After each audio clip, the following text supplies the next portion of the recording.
Hi guys, welcome back to the McCabe Curwood video blog. For those of you that missed my first video, my name is Daniel Ibrahim and I'm an associate in the firm's litigation and dispute resolution practice group. In my first video, we looked at the process for creditors seeking to wind up a company for unpaid debts, and we considered whether it was possible for a director of a company to take steps to wind up their own company in relation to a debt owed to the director personally. Today we'll be talking about what can loosely be described as sharp corporate practices, and in particular what is known as illegal Phoenix activity. Illegal Phoenix activity is an informal term used to describe a situation where a new entity is created to carry on the business of an old company, but under a new name and a new ACN. This is normally done because the first company might be in financial trouble, unable to pay its creditors, and so the directors normally set up a new company, take steps to wind up the old company in an attempt to avoid paying creditors such as lenders, suppliers, employees, or the ATO.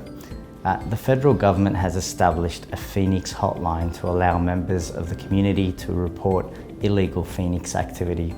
That might trigger an investigation into the dishonest directors and result in ASIC either disqualifying directors from managing corporations or taking enforcement action for breach of directors' duties, which could result in both civil and criminal penalties for those involved.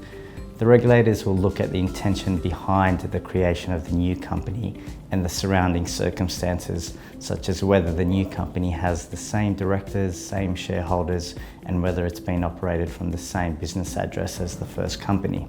Crucially, the regulators will consider whether the new company has paid fair market value for the assets belonging to the first company that the new company has continued to use, such as office equipment and company vehicles.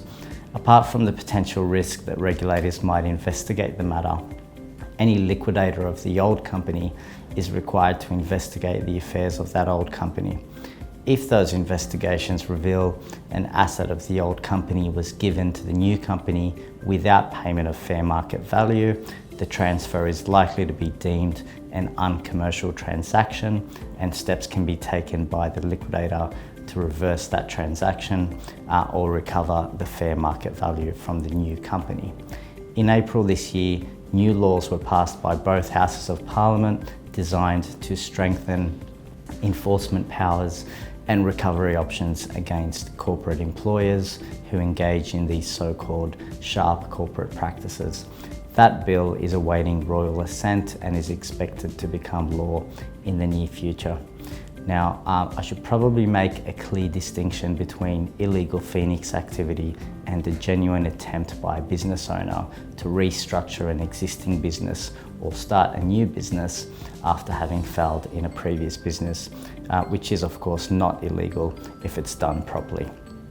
If your existing business is experiencing financial difficulties and you're thinking about starting a new business, we strongly recommend that you seek advice as early as possible to make sure you're not exposing yourself or your new business to any claims.